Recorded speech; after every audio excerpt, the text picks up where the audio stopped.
Welcome to Sports, Drugs, and Entertainment, starring G from the Shop and Mark Walter Ward. Please subscribe to us on YouTube or wherever you get your podcasts from. What up, world? It's the SD Show. Mark Walter Ward, G from the Shop. How you doing today, brother? Oh yeah, cold chilling, Georgetown, Hoy it out, baby. What? Whose jersey is that? Mike Sweetney, baby, Oxhill High School. That man, that's so ironic because on my list I got Mike Sweetney. We ain't discussed that, but to my immense shame, I forgot to mention that there was a NBA player and a WNBA player and someone overseas that played for a long time for my high school in an interview where I said nobody did. And not only did Mike Sweetney play for my high school and get drafted to the Knicks, it was 8th or 9th overall. Ninth. G was on the team with him. So what was it like? Several teams, right? Oh, that's been my man since what, 10 years old? Man, Mike was big, could run. He had nice shooting touch. But I swear I remember the first time we scrimmaging, man, Mike was on our team. We had just won the championship. And my man Rich brought him on the team. It was like, man, he can play. And we all were ready to play. And I swear we was scrimmaging Allentown Boys and Girls Club, who had Jared Jack on the team. They had Jared Jack on the team, bro. And we was like 10 years old. Mike got fouled and shot the fucking free throw over the court. Damn. But he wasn't sorry. No, he wasn't sorry. He was just big name, know how to play.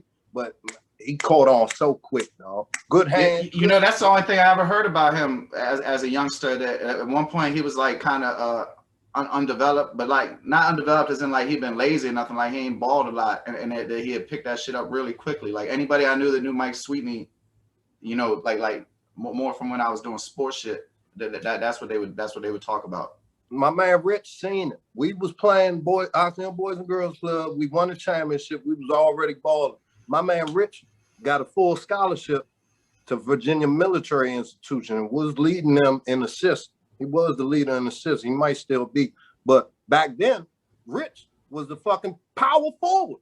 So then at recess, they would play ball every recess at 4 Foot Elementary. We was down Forest Heights Elementary. They was at 4 foot. And Mike was so big and could run. That's the two things. He could run. As big as he was, he could run, dog. And to put him with me, back then, that Slim, we went like 105 in 5 years, I swear. Oh, yeah, if not better. Oh, that's verified. Shit, I remember y'all name was ringing bells. Like out anybody, the whole time I lived in the neighborhood growing up, I ain't never hear people talking about somebody's youth team and shit like the way they used to talk about y'all. I'm gonna be biased, but still on that inner water joint, I don't even toot that horn, but Slim, they showed a lot of AAU teams.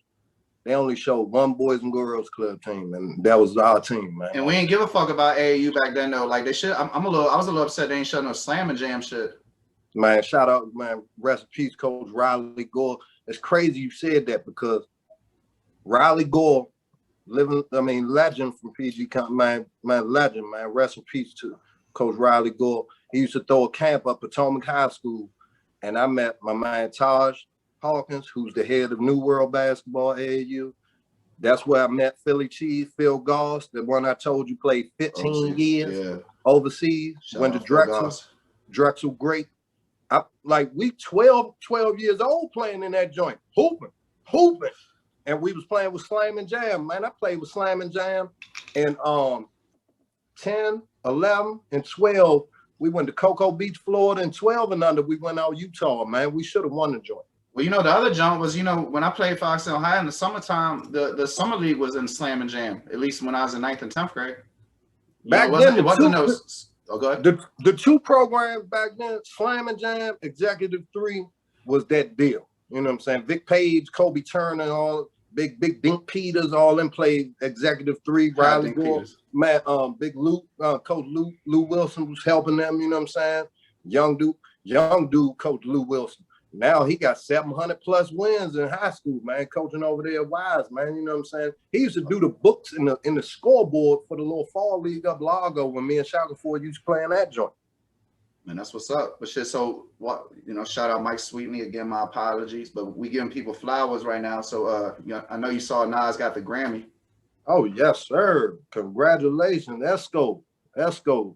You know what I'm saying? It's hard to get that. It's hard to get that Grammy. They always give it to somebody that y'all wasn't even bumping that CD. that's who always wins.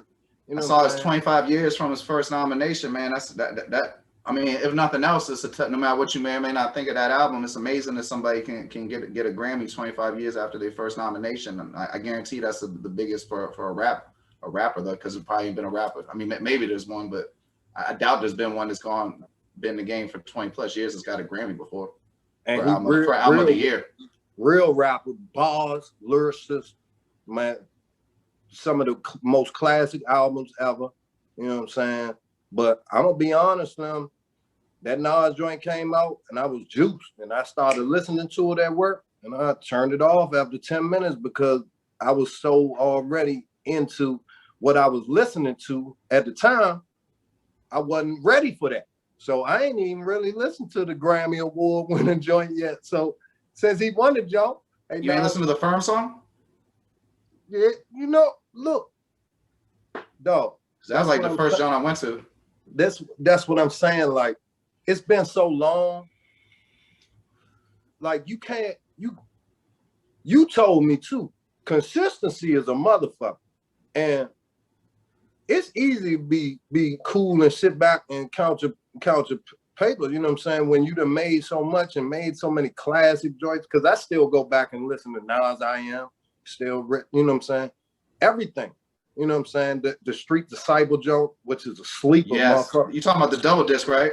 Slim. That's my man. shit. They don't know. That's a sleeper. The joke with the girl talking about giving the Bama AIDS. Say cool. Yeah. Say cool. Man, Slim, that joint, oh my. Hey, man, they don't know, bro.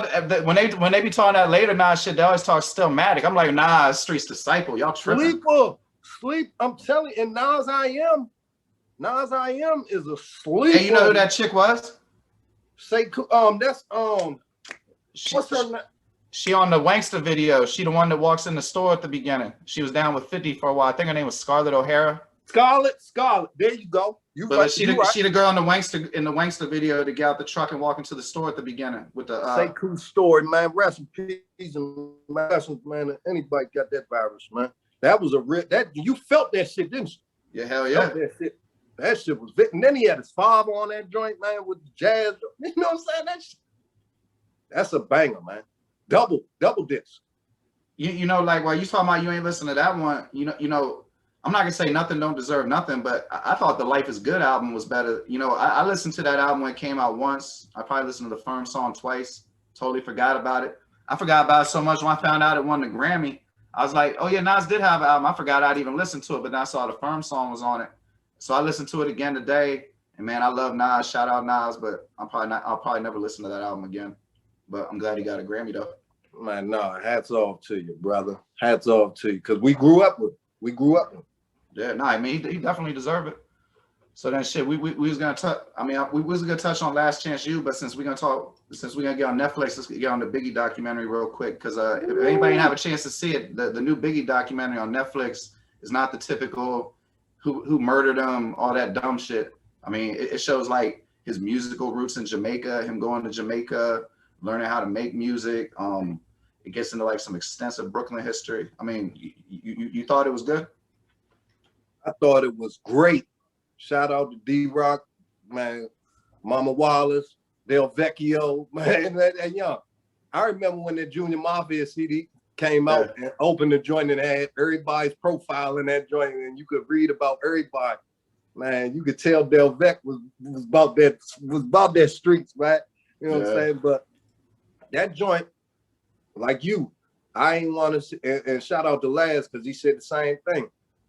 You ain't want to see that same old who shot you. You know what I'm saying? You ain't, man, that shit went in deep. And I equivocate, and you go watch it, man. Go watch it. You're going to love it. I equivocate that Biggie joint on Netflix to The Last Dance that they did on Chicago Bulls, man. That's like the Biggie Last Dance, man. That joint is perfect. It tells you all about his peoples, about him coming up, about him being intrigued by the jazz musician that live in the same neighborhood, you know. Man, that shit was great, man. I love that joint. Yeah, word, me too. So then, you know, like I said, that's just in service because we finna talk about Last Chance U. Another. They got a basketball show now. I haven't watched every episode. G's completed the whole thing. Where would you like to begin? Man, look, I watched the Last Chance U football too. Me too. Yeah, but I've seen them all. But when you get to talking about basketball, and then the first person you see is Big Joe Hampton, and they in damn East LA Community College. You know what I'm saying? Fucking right. And you see Big Joe Hampton, and if you don't know Big Joe Hampton, Slim, he went to the DeMatha. Then he was too good. He said, "Fuck it, I'm going to Oak Hill," and he was playing against Ben Simmons. Oak Hill played the toughest schedule. If you don't know Oak Hill, you don't know basketball. But he was a dog. Dwayne Bacon played on his team, went to Florida State, and he a pro. But but on the Hornets, right? I don't know where Bacon at now, but he a pro. He can jump out the gym, super athlete. You know what I'm saying? But man, when you watch a basketball joint, I can guarantee you gonna see somebody from the DMV connected up in there, man, because basketball world ain't but 2 blocks long, and DMV, it's in the water. It's in the water, so it's gonna translate to any documentary. I guarantee you go look at any NBA team, any college team, somebody from the DMV is on there doing something. Word. So you like the show? I love the show. That joint was, man, Ben, you can't turn it off. Can't turn it off. You felt everything about. I mean, you're right. You definitely feel it. Like Live Religion, lot of tears. When Homeboy was talking about his last year of his mother's life, like what did you see in those, or the last 3 years of his mother's life? The interviewer said, "What did you see in those 3 years?" And my man said, I saw her lose all of her hair. I saw her lose all of her friends. Like I'll forget that. I mean, I won't forget that. I'll remember that my whole life. Like if I remember nothing else, I'll remember dude talking about his mother. Deshaun Holler, he going to Sacramento State, man. I'm sorry, I had to put that out. I had to put his name out there because you hit it on the head, Slim. You felt it. You felt like you was his cousin. You felt like you was his brother.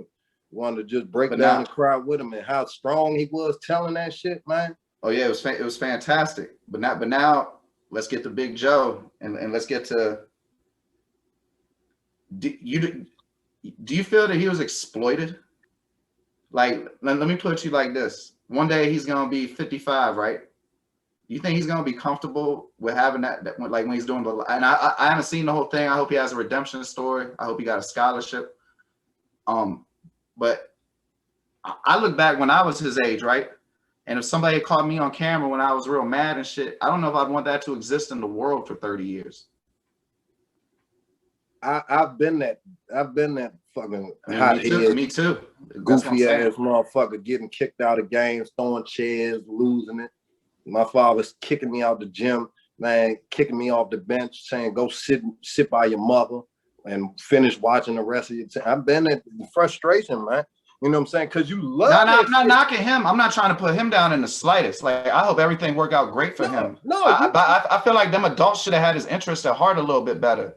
I mean, let me get even more into it. I feel like this shit is somewhat exploitative. I'm not gonna say racist, but like, how come every year it's a bunch of black kids who can't do their work and they're miraculously saved by some outside person, and then you see 3 or 4 cats that's struggling with school. Every time they show them, you also see 7 cats with their head in the book. How come we ain't never hearing the story about the dude who's mashing out in his classes? You know what I mean? Nah, you do, but you do hear the other stories more because it. But it seems like that's the only story they want to tell. You know, but that's what they see. What they say, it don't read if it don't bleed or some shit like that. Don't lead if it don't bleed. Yeah. Yeah, you know what I'm saying. So.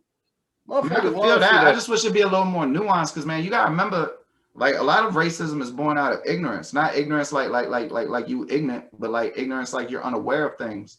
And if the only lens motherfuckers ever observe the black culture through is people that can't do their work, violent shit, you know, like I feel that a lot of times, and not just black people, like Americans in general, poor people, anybody, like it don't show the full experience. It's always just showing motherfuckers at their worst. That's why you do gotta watch the whole joint. But I do. Well, nah, then they always do the joint at the end to bring you back and shit. But... No, the whole joint is great. So you just got to finish the whole joint. But in one breath, I do agree with you to a point. They were showing semi glimpses of him just being this hothead jerk on the team, fucking up the chemistry of the team. You can see that. But then in later episodes, you'll see another side to him, and then you'll hear the coaches talking about what he does, and you'll see it. You know what I'm saying? They do come off kind of this and that. But if you don't really know what's going on, they're going to show this side, but then they got to show that side. So if you don't really know what's going on, it might seem like they exploited him and they was liking, you know what I'm saying? But that's what they signed up for. And I'm going to tell you, he got a good look, because he was the skill-wise, he's a pro. And, yeah, I see. And that's the thing. Everybody ain't pro. You got to imagine 19, 20, 21-year-old kid. I know I was doing some foolish shit at that age. Yeah. And we ain't mature, and basketball is everything. You gotta imagine, man, you seen your homies that you went to high school, you grew up with, go to major D1 schools, couple of them in the pros. Yeah, hell yeah. You gave Ben Simmons some buckets, and you see him, as the defensive player of the year, all-star this year. You like, man, I fucked up. You know what I'm saying? And I done felt like that before. I done felt like I should have went to Southern Wesleyan University down. Somebody that you better than made it, right? No, because I ain't make it.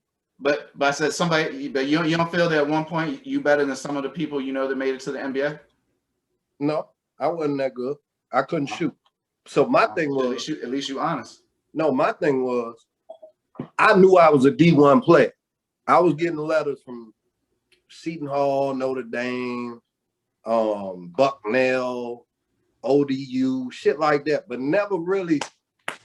I went on a couple little visits to Ivy League schools, Harvard. I went down North Carolina. Tommy Amaker the coach? No, he wasn't the coach there. I had a visit at Elon College in North Carolina, but my only shot was going to Southern Wesleyan down South Carolina, and I drove to Peter Pan down that motherfucker, and there was no street lights, Confederate flags everywhere. I went down there, stayed with the team, a lot of brothers on the team, hooping like shit. It looked like I was a starter on that joint because I was in my best back then, banging and everything. I was running, banging that motherfucker. So they told my father, we need you. We need him to come down. We ain't got nobody like him. He mean. We got a lot of clean cut kids, nice kids. This motherfucker, he's mean. You know what I'm saying? Like on the court, I was playing hard. I'm trying to win. And I ain't never learned that until a couple of years ago. My father just told me that because we was butting heads back then. And why I didn't go down there, because that Peter fucking Pan bus, no street lights, and everybody I know was going to a D1 school. Like, shout out my man Rich. He had a full ride to VMI, and he's a point guard, super good point guard, state champion, out Oxon Hill and everything. But I'm like, he got a scholarship. My man Sean Brooks got a scholarship to Drexel. He jumped out the gym. My man Mac Thornton got and Rob Monroe and CJ Vick got rides to Quinnipiac, all D1 schools. I'm like, I'm just as good as, I might not jump out the gym like Sean Brooks, but I can hoop. You know what I'm saying? And I was like, fuck going down 16-hour Peter Pan. I'm gonna go to Morgan, walk on, and I fucked up and ain't never go to class. Man. Was that every open gym though? Well, shit, I guess that's a great transition into college. I'm gonna go ahead and leave this one off because I don't got too much to say. When G told me that he wanted to talk about college basketball, I went and looked at some not Second Spectrum, what college use. I went and looked at some shot tracker data. I ain't watched not one college game this year. So just off looking at numbers, I picked even though apparently they have a bad draw, I really like Oklahoma State's numbers. And then, for betting wise, if I was going to do a dark horse, I bet on VCU to go to the Final Four. I was familiar with Bones, that cat Nashawn. I don't know how you say his last name. Is it Highland? Nashawn Highland? I just know him from Bones. Man. And he's nice as a motherfucker. it's a lot of there's a lot of them out there. This draft job loaded, man, in my eyes. Yeah, hell yeah. I mean, especially with the G League, the 2 cats from the G League. So that's the end of what I have to offer on NCAA college basketball. The floor is yours, sir. No, but you said how, man, you talking about, man, Evan Mobley. You don't get to watch West Coast. Evan Mobley out USC, man, 7-footer, man, gonna be top 5. You know what I'm saying? It's a lot of dudes can make money in this tournament, man. They having a tournament this year. So a lot of dudes can make money, man. You talked about Oklahoma State. We already laid it down about Cade Cunningham. I just told you about Jalen Suggs out Oklahoma, out Gonzaga. You know what I'm saying? Scotty they had good numbers too. That was the other team that left out of me when I was looking at what's that shit called? Shot Tracker. It's like the second. It's the advanced metrics. The Gonzaga numbers jumped out at me, but I ain't gonna lie. I wasn't gonna pick them because I ain't want you to hit me with no jazz shit. No, they well coached. I respect them like shit. They well coached. They got some old dudes, and they got Jalen Suggs. They've been winning. I don't know nothing about them. What? How do they ball? Like you know, they break. They can play. They can play half court. They can play. They can run and gun. You know what I'm saying? But so like, is their strength being intelligent then? Oh, or versatile. They high IQ and well coached, dog. They always Mark Few. That's what I said. I was still watching basketball. I remember Mark. I know Mark Few. I know he. And he still let them play. You know what I'm saying? He's lock them up like Coach K and shit. You know what I'm saying? So he still let them play, man. And Coach K ain't in the tournament this year, so they gets no talk. But I will tell you, Jalen Johnson, that he opted out for the rest of the year at Duke. I told you a couple weeks ago to watch his highlight because he jumped over this motherfucker. And man, he pulled out in the middle of the season and to get ready for the draft. He projected top 20, right? Motherfucking Coach K hating. Oh man, he hate, man. Even Jim Boeheim came out the blue, who coaches Syracuse. You coach other kids. You making $3 million a year along with your shoe contracts. And Jim Boeheim came out on a young man, Jalen Johnson, talking about, man, that's a quitter. He quit on his team. Oh man, he's protecting his investment for the whole rest of his life, man. And he's not making $3 million like you, Jimmy Boeheim, who I always have respect for. And he's not making no $8 fucking million a year like Coach K. He ain't making shit. So you know when I stopped fucking with Jim Boeheim, G? When he said Carmelo Anthony to the NBA out of shape, I was like, I can't fuck with this dude no more. Hey, but you brought up them G League dudes, Jonathan Kuminga, Jalen Green. They gonna make some money because they're gonna be top 14. Hey, the other high school dude coming off the bench should be coming off the bench with Parenga. If you watch the game, who? Isaiah Todd? Yeah, I think so. Like they start 2 of them, and they always do a platoon switch for them to be at the first time they sub them in. It's always like 2 high school, 2 back. But the other high school dude that comes off the bench, I thought he can guard in space. You know what I'm saying? Like I don't know. I was impressed with him too. Like, but I ain't sure where people ranking him because I ain't really heard people talking about him in the top 15 or nothing. If you talking about Isaiah Todd, he was project. So. He got little plaques and shit. Yeah. He was supposed to go to North Carolina. And he tried quick though. Like he got some lateral movement. No, he's super athletic and everything. You know what I'm saying? I mean, I don't see him guarding Dame Lillard, but you know he can slow down a lot of motherfuckers in the pick and roll. No, you can't. Look, God bless him being 6'11", 7 foot, super athlete. You know what I'm saying? That's what this NBA is now. Being able to shoot the jumper, but his stock done fell. You know what I'm saying? His stock done fell. So they got him about 30, 40, maybe sneak in the first round. Maybe. What's the issue with him? Do you know? Because I only seen like 10, 15 minutes. No, I just know there's a lot of players that I think I would pick over him. You know what I'm saying? And no disrespect to the young man, but I'm looking at Scotty Barnes, McDonald's All-American out Florida State. I'm looking at Florida State to make a little long run, but Scotty Barnes is the type of dude, do-it-all dude, man, about 6'9", 6'11", man, do it all. Steals, assists, He do everything, but he need to get that trade ball more consistent. But I always like Scotty Barnes went to Mount Verde like Ben Simmons and them. You know what I'm saying? So Florida, he from Florida State. Look at him. I always like him. And a lot of people don't like Youngin, but Greg Brown out Texas, 6'9", super athlete. And to me, his frame looked just like Brandon Ingram's, man. His first step, everything. He don't score like Brandon Ingram because Brandon Ingram can shoot. He's a professional scorer, but Greg Brown, 6'9", jump out the gym. Hey, can I pick your brain real quick? Just out of curiosity, why do you think that Florida State, like even going back to that team that had Sam Cassell and Bobby Sir, and I think had one or two other people made it to the NBA. Why do you think they got so many people that make it to the NBA, but they don't got like hardly any success? Like I don't know if they've ever won an ACC.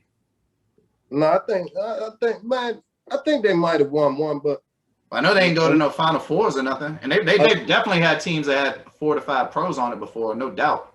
They've been to Elite 8. I think they went to Elite 8, Sweet 16. It's hard to get to there, man. You one and done. You know what I'm saying? And everybody don't win that motherfucker. But as far as I'm talking like literally over decades. They've had a lot of pros, like a lot of pros. And you say like, people sleep on how many pros came out of Florida State. Like it's a lot. Like because ain't been no stars though, you know.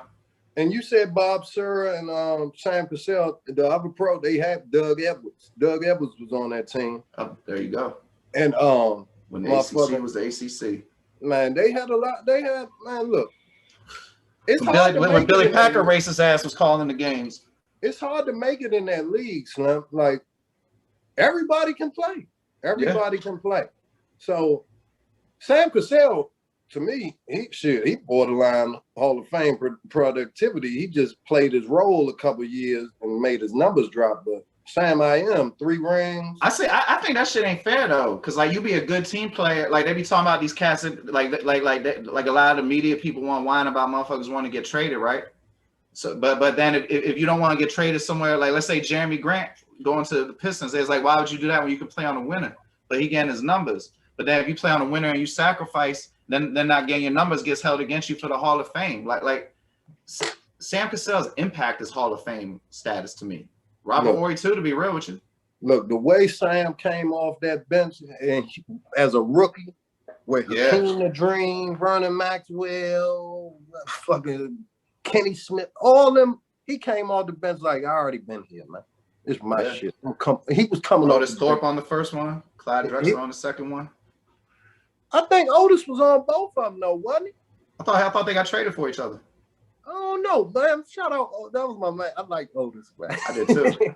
But I used to love Vernon Maxwell, bro. That's like one of my favorite players ever. My motherfucker, yeah, man. Max was my man. Then they had Mario Ellie and shit.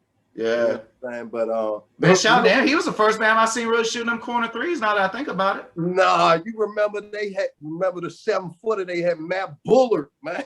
Oh yeah, man, jacking them joints coming off the bench, man. But Florida State, man, they done had some great athletes, man. That's what it is. It's great athletes, not per se great basketball players, but Scotty Barnes. So they might be getting drafted because they think they can develop them. No, and if you athletic, that's how the NBA is now. So we're gonna lock you in the gym. You can't shoot, we're gonna get your jumper right. Because the Wizards wasted a pick on a Florida State dude a few years, like around the Jan Vesley time. I forgot his name already. Oh, that was the most blundersome draft ever. They picked Jan Vesley. But then a couple years later, they took a Florida State dude. No, it was in the same draft, bro. Was it? They picked Jan fucking Vesley at 6 over Kawhi Leonard and Kemba Walker. And he had his best moment in the NBA at that moment. Later on, that was the highlight of his whole career because he kissed his fiancée and made the news. Later on in that draft, in the first round, 13th, I believe you're right. No, it was like 19th or some shit. They picked Chris Singleton. I was about to say, yep. They picked Chris Singleton over my man Tobias Harris and Jimmy Butler, man. So you could have had Kawhi Leonard and Jimmy Butler, or Kawhi Leonard, Tobias Harris, or Kemba Walker and Jimmy Butler or Tobias Harris. Man, I mean, that's the Wizards, bro. The Wizards traded Chris Webber before he even remotely reached his peak for the corpse of Mitch Richmond. You know what I mean? Yeah, that Rashid. I mean, Rashid for Rod, even though Rod Strickland's my favorite Wizard, but still. Yeah, but that was a lot of young talent should have been. And you talking about in Michigan? Look, that's my team. If Georgetown got to play them, and I grew up watching Georgetown, man, going to Georgetown games, seeing Dikembe, Alonzo. I remember I ain't really like Othello game. I ain't respect for Othello, but I ain't like his game. But back then, on that team you talking about, my motherfucking dog was Junkyard Dog. Junkyard Dog, yep. Jerome Williams.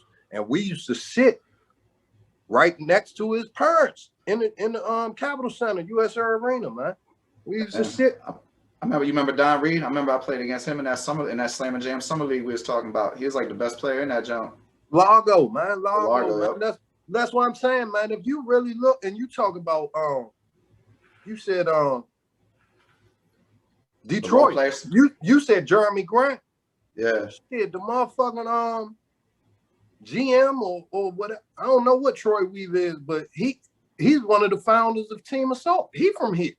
You know what I'm saying? And then you got their rookie that they drafted from Villanova, Sadiq Bey. He's from Kettering. He went to Sidwell Friends. Then you go to the possible coach of the year, Monty Williams. Forest Heights, went to Potomac. You can go around every damn team. Drop 40 on Grant Hill in college.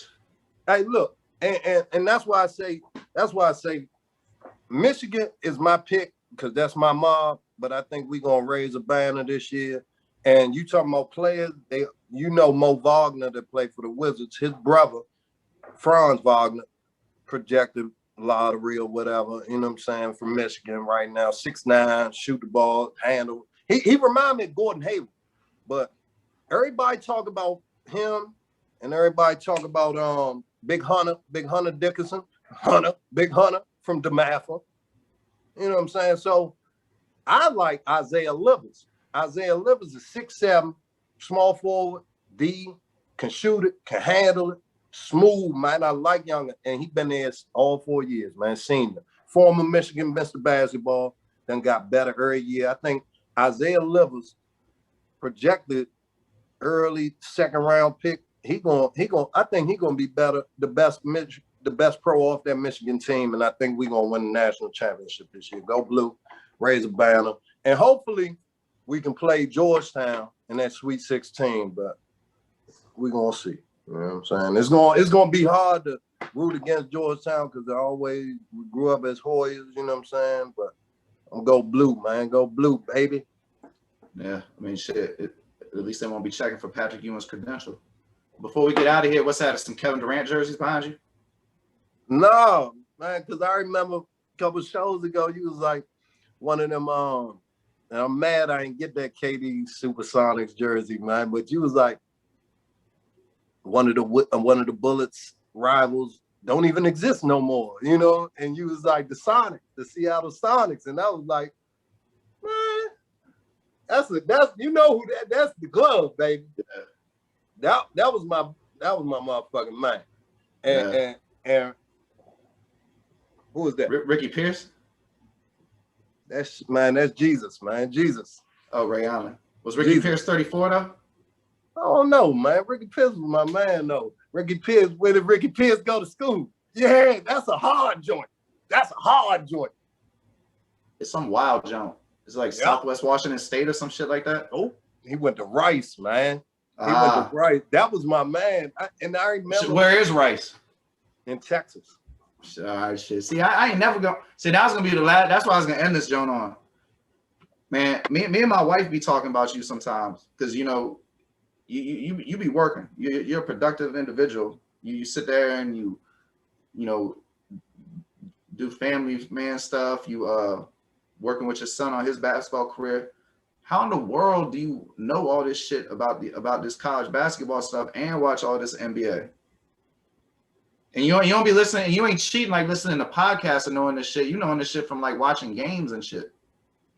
Nah, and you know why Rice and Ricky Pierce.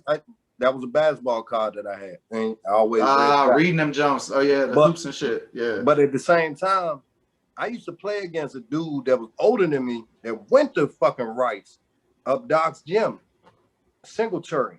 think his first name, Eric Singletary. He's the coach at Sidwell Friends, and he coached Josh Hart, and he coached Sadiq Bey. You know what I'm saying? But I mean, that's cool. I can get that, but shit, that's still. So then, how the fuck you don't got no basketball cards of all these people in the NCAA right now? So like, how do you be knowing? Like, bruh, like your motherfucking time management skills must be fucking phenomenal, or you ain't sleep since like 2017 or some shit. No, I just remember what I want to remember. I forget a lot, you know what I'm saying? But I remember. And like geography wise, Rice, I might be wrong, you know what I'm saying? But I'm pretty sure. It's in Texas. Yeah, I'm pretty sure it's in Texas. It's definitely in Texas. You know what I'm saying? I be just remembering what I remember. You know, I like shit, man. I just like what I like, and sometimes I forget and have brain farts like a motherfucker, man. But like. I be trying to be a sponge and remember. Like that was how I used to remember shit and studying. Like when I was in high school, because I ain't go to Oxon Hill. I went to St. Stephen's, and that shit was hard as shit. So I used to have to memorize shit. And you know, listening to rap all my life, memorizing songs and shit. That's just what we do. Shit, I can dig it. All right, last thing before we get out of here. If they ain't listening to Nas or they ain't listening to Biggie, what's the 90s rap project that you recommend to somebody who was trying to listen to some more 90s rap? Oh man, you know what's crazy? Like, I remember I was talking to you, like, you know, my son, Lil G, got me on Lil Baby. Yeah. He got me, I fuck with Lil Baby. I fuck with that shit. You know what I'm saying? Not all of it, but he got me on a lot of that shit. Cause you know, I'm closed-minded. I ain't listening to that new shit. But I remember back in the day, my father had turned me on to the Roots, like when I was like 12, and he had the tape. And the joint with the blue cover. I don't remember, dog, but I remember I used to rewind this one song all the fucking time, and it was just them playing it. Say what, man? Say what, man? Say what, man? Man, that shit. When I heard that, and musically, you hear everything like they instrumental, man, freestyling, and the shit ain't even gotta be hot, but this shit put together so perfect. And that ever since then, I fuck with Black Thought and the Roots, man. I'm pretty sure you're talking about they first album. It's like the Philadelphia. I'm looking the joint up right now. I got. And it got Say What Man. It got Say What Man. What else on there? The first album. What is that joint? What is that joint? Oh, they got I Shall Proceed. We shall. Do you want more? To rock the mic. Yeah, that's my father. Do you want more? He's talking about Roots. Do you want more? Look, my father put me onto that Roots in the 90s. You know what I'm saying? And I put him onto the Whoop. So if you want to go listen to that's a good trade. listen to that Roots joint, because that's my shit. And yeah, you can't see that. Yeah, that's that shit, man. Yeah, do you want more? Man, Quest. Look at Quest now, you know what I'm saying? He's in the Tonight Show, and man, he's the dog. That and I never thought they would be that big, you know what I'm saying? Because they were so raw. I thought they was gonna be like, you know, that cult. They got everything was gangster then too. I didn't think people, like a lot of people wouldn't give them a chance, you know what I mean? No, and that shit was vicious, man. Man, I remember they came out with that motherfucking that video with Erykah Badu. Yep. And that was later. Later. But my thing is, you want if you like the Roots or you see Quest on all these shows, go back and listen to that joint right there. That's my shit. And you might not like it, you might love it, but that was. You ever heard the Black Thought Funkmaster Flex freestyle? I would highly suggest you go listen to that. It's probably the best one ever out of all of them. And you talking about bars? I'm telling you, bro. Do the world a favor. We'll talk about it the next episode. Go look up the Black Thought Funkmaster Flex freestyle. You will love that shit. It's from about 2 years ago. And look, shout out, what Chica? You Chica. Look, I'm listening to the radio delivering Instacart the other day, and they brought up somebody getting Chica signed, helping get Chica signed. I was like, damn, that's who Mark got me. You know what I'm saying? I'm like, man, that shit tight, man. You know, it's a lot of talent out here, man. You just gotta get the right breaks. And Shit, I'm just glad you done gave me a shot to be on this motherfucker. I ain't got shit going on, man. I'm just trying to be out here productive, man. Trying to change this cycle, man. Man, me too, bro. I'm trying to shit. It's an honor to do a show with you, man. But I ain't trying to be all on that type of shit, man. Shit, yeah, but yeah, bro. I love talk, man. I mean, the one thing I miss in my life is down here in Florida and Tampa. You think it's somebody I can go outside and talk about with the NBA with? Shit. Yeah, as long as you hit me on the Zoom, we good. Paul, you know what I'm saying? Yes, sir. That's what's up. Well, shit. It's been the SDE, Sports, Drugs, and Entertainment. G from the shop. Mark Walter Ward. We'll see y'all next week. Go Georgetown. Go Blue. The Superfacts Network, home of Jet Pop, SDE, and the Superfacts Show. Now available on YouTube or wherever you get your podcasts from. Come check out St. Laz, G from the Shop, and Mark Walter Ward. No, you ain't. What's up, Superfacts? What's up, Mr. Mark? Have a great show. Man, thank you, brother. Appreciate it. How you doing? You have a great life and education. Yeah. Roll out, close the door, bro.